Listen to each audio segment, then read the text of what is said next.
രജനീകാന്ത് സിനിമകൾ എന്ന് പറയുമ്പോൾ നമ്മുടെ മനസ്സിലേക്ക് ആദ്യം തന്നെ വരുന്ന ഒരു സിനിമയായിരിക്കും ഭാഷ. ഈ സിനിമ സംഭവിക്കാൻ കാരണം തന്നെ ഒരു അമിതാഭ് ബച്ചൻ സിനിമയാണ്. അതേതാണെന്ന് നിങ്ങൾക്കറിയോ?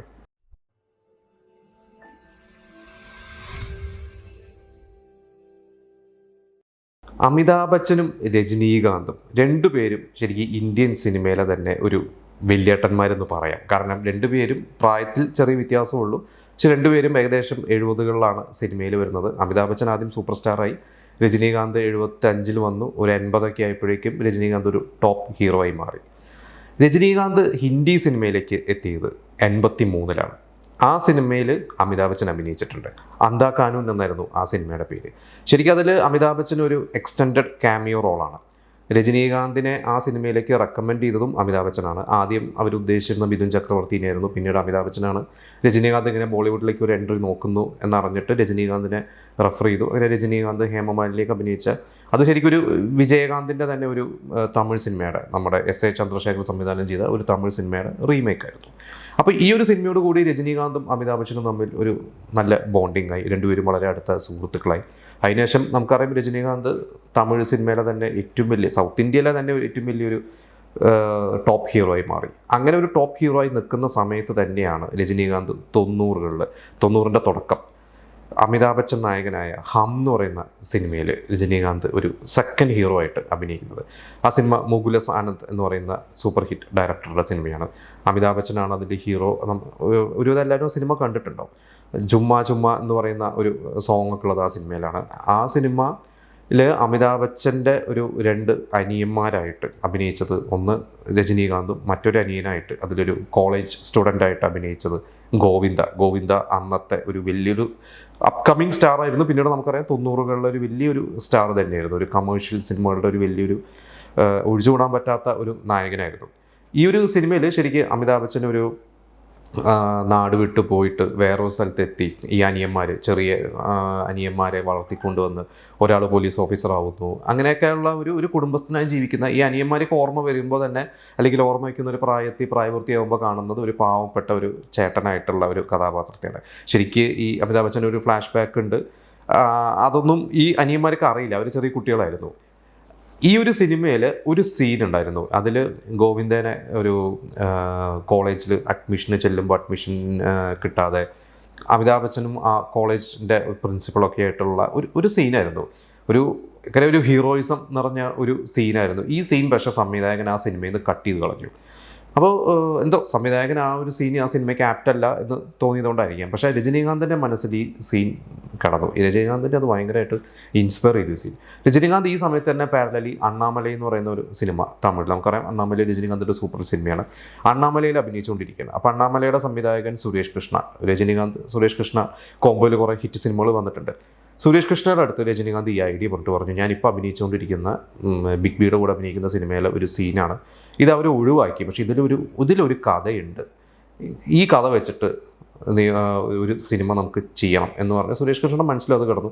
അത് കഴിഞ്ഞിട്ട് പിന്നീട് വേറൊരു ചെറിയൊരു കൊച്ചു സിനിമയാണ് രജനീകാന്തും സുരേഷ് കൃഷ്ണനും ചെയ്തത്. അത് കഴിഞ്ഞിട്ടാണ് ഇവർ ഭാഷ ചെയ്യണത്. ആ ഒരു സീനാണ് ഭാഷയിൽ നമുക്കറിയാം.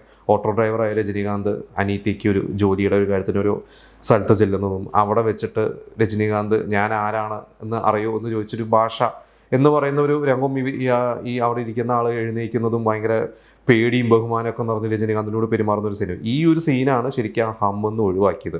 പക്ഷെ രജനീകാന്ത് ആ സീൻ്റെ പൊട്ടൻഷ്യൽ കണ്ടു. രജനീകാന്ത് അത് സുരേഷ് കൃഷ്ണനോട് പറഞ്ഞ് അതൊന്നൊരു സിനിമ തന്നെ ഉണ്ടായി. നമുക്കറിയാം അതുവരെയുള്ള രജനീകാന്തിൻ്റെ എല്ലാ റെക്കോർഡും, തമിഴ് സിനിമയുടെ തന്നെ എല്ലാ റെക്കോർഡും ബ്രേക്ക് ചെയ്ത ഒരു സിനിമയായിരുന്നു ഭാഷ. ഈ ഭാഷ സിനിമയെക്കുറിച്ച് പറയുമ്പോൾ അതിൽ കുറേ രസകരമായിട്ടുള്ള കാര്യങ്ങളുണ്ട്. അതിൽ ചരൺ രാജ് എന്ന് പറയുന്നുള്ള ഒരു നടൻ അതിലൊരു റോള് ചെയ്തിട്ടുണ്ട്. ചെറുതല്ല, ശരിക്കും പറഞ്ഞാൽ ഒരു ക്യാമിയോ റോള് പോലെയാണ്, പക്ഷെ വളരെ പ്രാധാന്യമുള്ള റോളാണ്. രജനീകാന്തിൻ്റെ ഒരു ഫ്രണ്ടായിട്ടാണ്. ശരിക്കും ഈ ഒരു റോളിന് അന്ന് മമ്മൂട്ടീനെ ആലോചിച്ചതെന്നായിരുന്നു അവർ ഇതിൻ്റെ സംവിധായകനൊക്കെ. പക്ഷേ ആ സമയത്ത് ഓൾറെഡി ദളപതിയിൽ മമ്മൂട്ടിയും രജനീകാന്തും ഒരു കോമ്പോയിൽ വന്നുകൊണ്ട് മമ്മൂട്ടി വേണ്ട എന്ന് പറഞ്ഞിട്ടാണ് വേറൊരു നടനെ അതിൽ അഭിനയിപ്പിച്ചത്. പിന്നെ അതിൽ രഘുവരൻ ഒരു കൊടും വില്ലനായിട്ട്, രഘുവരൻ എന്ന് പറയുമ്പോൾ തന്നെ നമുക്കറിയാം ഒരു പേടിപ്പെടുത്തുന്ന വില്ലൻ റോളുകൾ ചെയ്തിട്ടുള്ളൊരു നടനാണ്. രഘുവരൻ അല്ലാതെ നമുക്ക് വേറെ ആരും സങ്കല്പിക്കാൻ പറ്റില്ല ആ ഭാഷ സിനിമയിലേക്ക് വില്ലനായിട്ട്. അതിൽ മാർക്ക് ആൻ്റണി എന്ന് പറയുന്ന ഒരു പേരാണ് ആ കഥാപാത്രത്തിൻ്റെ. ഈ ഒരു പേരിൽ തന്നെ നമുക്കറിയാം ഈ അടുത്ത് ഒരു സിനിമ വന്നു, വിശാൽ അഭിനയിച്ച, എസ് ജെ സൂര്യ അഭിനയിച്ച ഒരു സിനിമയാണ്. അപ്പോൾ ഭാഷ ഒരുപാട് പേരെ ഇൻസ്പയർ ചെയ്തിട്ടുള്ള, അതായത് പിന്നീട് വന്ന പല ജനറേഷനെ ഇൻസ്പയർ ചെയ്തിട്ടുള്ള ഒരു സിനിമയാണ് ഭാഷ. അതേപോലെ തന്നെ ഇതിൽ രജനീകാന്തിനെ കെട്ടിയിട്ട് അടിക്കുന്ന ഒരു സീനൊക്കെ ഉണ്ട്. അന്ന് ആ സീനൊക്കെ ഷൂട്ട് ചെയ്ത ശേഷം അതിൻ്റെ ഡിസ്ട്രിബ്യൂട്ടറും പ്രൊഡ്യൂസർക്കൊക്കെ ആ ഒരു സീനൊന്നും വർക്കാവില്ല, ഇത് വേണ്ട, രജനീകാന്തിനെ അടിക്കുന്ന സീനോ തിയേറ്റർ കത്തിക്കുമെന്നൊക്കെ പറഞ്ഞ് ഇവർ പേടിപ്പിച്ചപ്പോൾ രജനീകാന്താണ് പറഞ്ഞില്ല ആ സീൻ വേണം, കാരണം എനിക്ക് എത്രത്തോളം അടി കൊള്ളുന്നോ എന്നാലേ ഒരു പ്രേക്ഷകർക്ക് ആ ഒരു ഫീല് കിട്ടുള്ളൂ. പിന്നീട് സെക്കൻഡ് ഹാഫിൽ ഞാൻ തിരിച്ചടിക്കുമ്പോൾ ആ ഒരു ഇമ്പാക്റ്റ് കിട്ടണമെങ്കിൽ മാക്സിമം ആ ക്യാരക്ടറിൻ്റെ ഹീറോയിന് അടി കൊള്ളണം എന്ന് പറഞ്ഞ് രജനീകാന്തും കൂടി വളരെ ഇൻവോൾവ് ചെയ്തിട്ടാണ്, പ്രൊഡ്യൂസറൊക്കെ കൺവിൻസ് ചെയ്തിട്ടാണ് ആ സിനിമയിൽ ഇൻക്ലൂഡ് ചെയ്തത്. ഭാഷ തമിഴിൽ സൂപ്പർ ഹിറ്റ് ആയ ശേഷം വേറെ ഭാഷകളിലേക്ക് റീമേക്ക് ചെയ്തിട്ടുണ്ട്. അതിൽ കന്നഡയിൽ വിഷ്ണുവർദ്ധനാണ് ആ റോള് ചെയ്തത്, അവിടെയും ഭയങ്കര ഹിറ്റായിരുന്നു. ഭാഷ അതിന് ശേഷം കുറേ എനിക്ക് തോന്നുന്നു പിന്നീട് അത് 4K ആക്കിയിട്ടൊക്കെ റിലീസ് ചെയ്തിട്ടുണ്ട്. അല്ലാതെയും പലപ്പോഴും അതിൻ്റെ റിലീസുകൾ നമ്മൾ കാണാറുണ്ട്. പിന്നെ ഞാൻ ഇവിടെ വായിച്ചിട്ടുണ്ട്, മമ്മൂക്കയുടെ ഒരു സിനിമ, എനിക്ക് തോന്നുന്നു ബിഗ് ബി ആണ് തോന്നുന്നു, ബിഗ് ബി തമിഴിൽ ഡബ് ചെയ്ത് ഇറക്കി. അന്ന് ഡബ് ചെയ്ത് ഇറക്കിയപ്പോൾ ആ സിനിമയുടെ പേര് ഭാഷയായിരുന്നു തോന്നുന്നു, മാണിക് ഭാഷ എന്നെന്തോ പേരിലാണ്. അപ്പോൾ അത്രയും, അതായത് എത്ര ജനറേഷൻ മാറിയാലും ഭാഷ എന്ന് പറയുന്നൊരു സിനിമ അവർക്ക് തമിഴ്നാട്ടിലൊരു വികാരം തന്നെയാണ്. പിന്നെ നേരത്തെ നമ്മൾ അമിതാഭ് ബച്ചൻ്റെ ഹം എന്ന് പറഞ്ഞ സിനിമയെക്കുറിച്ച് പറഞ്ഞ പോലെ അതിലൊരു ചുമ്മാ എന്ന് പറയുന്ന ആ ഒരു പാട്ട് ഭയങ്കര സെൻസേഷൻ ആയിരുന്നു ആ പാട്ടൊക്കെ.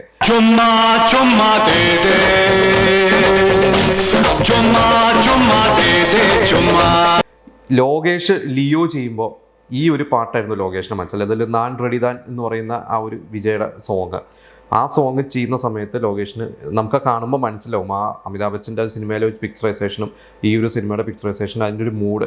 ആ ലോകേഷ് അനിരുദ്ധിനോട് പറഞ്ഞ് എനിക്ക് ഇതുപോലത്തെ ഒരു പാട്ട് വേണം, ആ ഒരു സിറ്റുവേഷൻ വേണം എന്ന് പറഞ്ഞിട്ടാണ് അതേപോലത്തെ ഉള്ള ഒരു ഫാസ്റ്റ് സോങ് ദളപതിക്ക് കൊടുത്തത്. അപ്പോൾ ഈ പറഞ്ഞ പോലെ ഹമ്മായാലും ഭാഷയായാലും അമിതാഭ് ബച്ചനായാലും രജനീകാന്ത് ആയാലും ഒക്കെ എത്ര ജനറേഷൻ മാറിയാലും ഒരു എന്താ പറയുക, സൂപ്പർ സ്റ്റാർസ് തന്നെയാണ്. അവരുടെ മനസ്സിൽ ആരാധിക്കുന്ന ഒരു ദൈവങ്ങൾ തന്നെയാണ്, ഒരു വികാരം തന്നെയാണ് ഇവരൊക്കെ.